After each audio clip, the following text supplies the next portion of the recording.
I grew up with Star Trek. Star Trek was where I felt accepted. It was a world that I felt included. It was inspiring, and it's changed my life.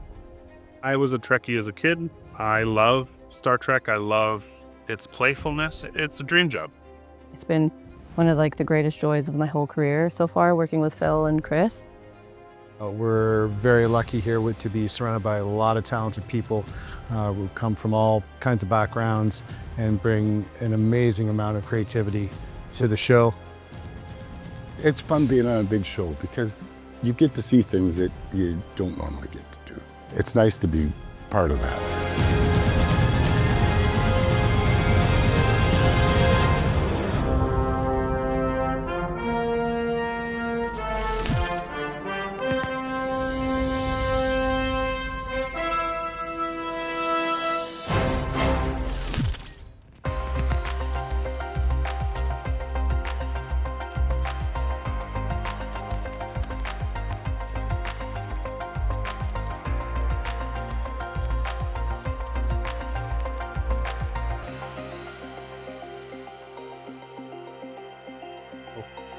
This is the art department. This is where most of the drawing work happens. Do a lot of filmscaping. Initially, they'll take the script, dissect it, and come to us with a lot of filmscapes and drawings. So we have a picture that we can talk about together. We lay those filmscapes out, and then we can use those as kind of references to what we're going to build later. This is where our art directors and production designer work and kind of do their meetings from and come up with these beautiful filmscapes. They're also laying out our calendars, how sets are going to fit into the days and weeks. My name is Maya, and I'm one of the directors of photography this season on Star Trek Season 5 of Discovery. My approach is often to really stick with the point of view of the character that scene is about, or what the thesis of the scene is, and picking a few key moments within that scene and then kind of building everything around it. Or if it's just an emotional beat, everything kind of gets shaped by that too. Listen up. Our captain is in there. The progenitor's tech is in there. We're getting them both back. Failure, not an option. This is an interesting show to be working with two other DPs and two amazingly talented and communicative and really collaborative DPs. It's really such a joy. They are coming back from previous seasons on the show, and this was my first time, obviously. I'm new here, so they did so much to kind of teach me the ropes of how the whole system here works. It's unlike any other show I've worked on or even heard of, the way that things work here. And it's a really, really well-organized machine, and it's a lot of puzzle pieces that have to fit in order for this to run as smoothly as it does. So when it comes to sharing equipment, sharing our personnel, and figuring out everyone's schedules, there's just a huge amount of communication. So most of our prep time is spent, I'd say there's a lot of creative talks with our directors who come and go, but a huge part of it is just organizing and facilitating that sharing of resources and making sure everyone's taken care of and getting what they need. Because I feel like the three of us really feel like we're making the same show together. And there has to be a continuity there and a visual continuity. But they're also really, really big on us kind of doing our own thing. And there isn't a formula to adhere to per se. Directors are really encouraged to make their own movie with their episode. So whatever that means for the lensing, there's no rules there with focal lengths.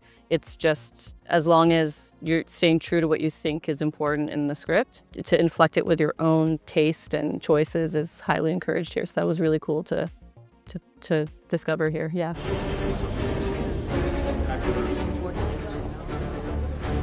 Just the level of camera movement on this show is really impressive, and the crew makes it look really, really easy. The amount of technology we have and options we have to move the camera is kind of mind-blowing, actually, and it is one of the mandates is that the camera does have to keep moving. So whatever it is you're doing, there has to be some movement to it. So directors come up with really interesting and creative ways to fulfill that without doing something that's just untethered or something. It always, it feels like it has substance to it. The crane operators, the dolly grips the camera operators have, and making that movement happen and feel really ballet-like actually on this show is quite amazing. Excuse me, Madam President. Most Red Knot just exited the Trans-Warp Tunnel. They've picked up time. They'll be at the coordinates of the progenitor's technology in 15 minutes. Notify Discovery. They need to get moving now. So we have a total of 6 stages here that we shoot in. This is stage 1. We use this stage both for filming. We've built a small temporary set here, but we also use this stage a lot for building and storage. We're building some of our sets for later on in our virtual production stage. This is stage 4, one of the larger studios in Toronto, if not Canada. It's definitely one of our taller stages. Everything is rigged off of the ceiling. Any cables and wire work all run above so we can have a clean floor down below. You'll notice on the back of them we have LED decoders, and you'll see once we go into the sets the amount of LED channels we have is in the hundreds of thousands. So you'll see a lot of these setups on the walls. So this is the loop corridor. You can literally walk in a big circle and keep walking forever. And a lot of the entrances look like other entrances, so you can play rooms for different areas. Warp signature trick, same kind we used on the Skeptar job. You think they used to be couriers? Federation's expanding, most of the old networks are closed. Not how I choose to make a living, but... Every LED is on the board. It's all programmable. We can change colors. We can change intensity. We have multiple looks for different areas. We use some generic kind of lighting LED fixtures called tap lights. They're just a panel with LED strip on them. We use a lot of those above just when we want to backlight a plexi panel or something like that. And then we'll use film fixtures out the windows, so we have banks of sky panels to produce a little bit of cool kind of moonlight. And we have, tungsten sources as well that we can bring in as sunlight. We can do green screen or black or starfield out there. So everything's on pulleys here, so we can bring in, you can see starfield out there as well, and they come in quite quickly. And you can see the infrastructure that it takes to run these sets there. You can see the loop corridor, kind of the shape of it happening there, and it comes all the way back around here. And see a lot of how the black screen and green screen come in all rigged to the ceiling and then cabled out to operation on the floor. This is our lounge set. So you can kind of see its shape. It used to be a transporter room. We've turned it into a bar for the lounge, as we call it. Repurposed the ceiling. These used to be the transporter pots up here. These kind of flowers, we'd call them. Created a little more directional soft light in here to use. You can kind of stand anywhere and feel, okay, I kind of want the light coming from there. You almost want a light in most directions that you can use as at least as something to build on for lighting, something to motivate the light. So if you stand in any given part of the set, you'll generally see a light that you can use, key or subject. All our tables have lights in them, so if people are talking, they get a beautiful key light right from the table, yeah. We try and motivate it from practical light as much as possible. We will find the answers we need. Both of us. This is our engineering set. Again, you can start to see all the decoders and power supplies for LED on the wall. This is where they come up with the science to solve the problems on any given episode. It's kind of the heart, the engine of the ship. It's a great set. You can see 360. We have a ton of LED in the walls, so light up to give us little, out of focus highlights and that kind of thing in our backgrounds. Out there's a trans light for deeper parts of engineering. We're bringing in a lot of flare and that kind of thing through those windows. I need to go. No, Non's after her. No, Mo. We have to solve this. Look, the mission has to be the priority. So this is Discovery's ready room. Typically the captain's ready room. So currently our captain is Captain Michael Burnham. So she may have at any given time kind of a download process to her crew or other people. She'll do meetings here, that kind of thing. So we may have, up to 8 or 9 people around the table in a planning scene. Any of these walls wild at any given time, so we can get a crane through. All of the tables have light within them as well. So we build it all into the different parts. We also use a lot of the reflections in the glass and that kind of thing to get double images and make the shot a little more interesting. For the record, it's still insane. We leave in 10.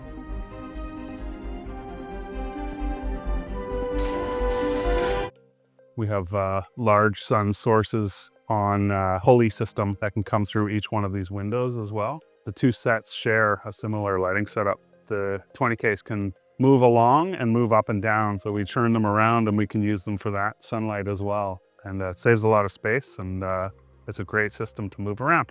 And this system was built by our key grip, Robert Apparato. He's been here since season 1 and done the majority of this infrastructure and gripping. Yeah, when we started this thing in 2016, went with the philosophy that everything should fly, everything should move. And if we did it right, the master on the set would need not much more than turn stuff on. And you can really feel it on the set when you're shooting. As I was kind of mentioning earlier, you kind of point and there's a light everywhere, and you kind of point and anything can move, and you can point and you don't see a stand because it all flies. And it's quite an incredible experience to shoot that way, to shoot 360 and have so much control at your fingertips, which is what's going on in the ceilings of these spaces, is that control. Key grip, we're in charge of cameras, movement, cranes, dollies, all that stuff. Like this show, mostly I concentrate on how we're gonna do that. Like they want to drop a camera down from the middle there. Okay, sure, let's do that. How do I do it? So I think that kind of thing. On this show, we have 3 fantastic DPs. Really nice, easy to work with. They ask for lots of challenging stuff, happily. And we just go, it's fun. This is the Star Trek Discovery Bridge. Again, it's a 360 shot set, so we can move the camera anywhere. We can do multiple cameras at any given time on multiple different people. We have the ability to go green or black outside, and again, bring in any face lighting we need. Some above 90% of our lighting is built in and programmed on the board. We'll use a lot of hard light for flares, MR16s and pixel bricks. We'll use to flare the lens and get some of that anamorphic flare. All sensors are calibrated and function is nominal. Weapons locked and loaded. Standing by for black alert. Loading bays are closed. All personnel are back on board. Coordinates are set. We're ready for anything. Excellent work, all of you. These represent some of the lights on the bridge right here. So if the script calls for a red alert, I bring up this fader here, and things go red here. They start pulsing.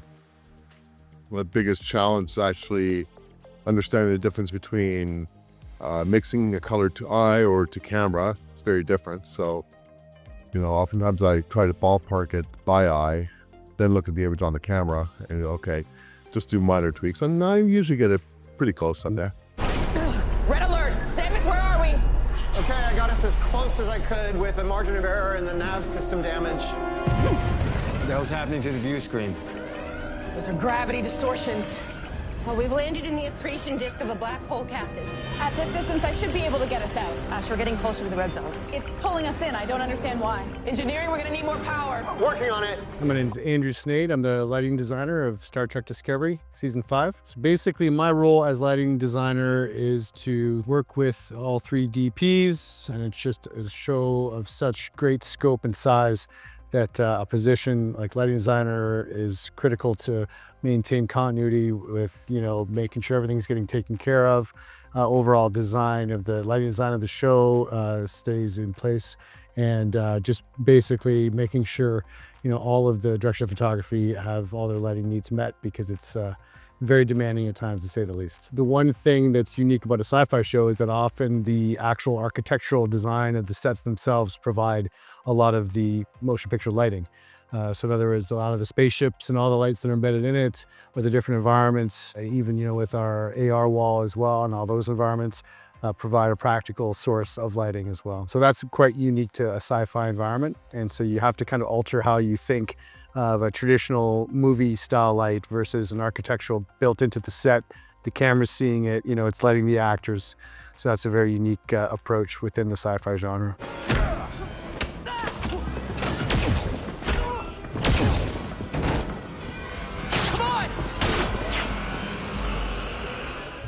Star Trek is still one of those iconic series that's been around for a century. It's a privilege to get invited to come play, and there aren't too many of them. At the time, there was only Discovery.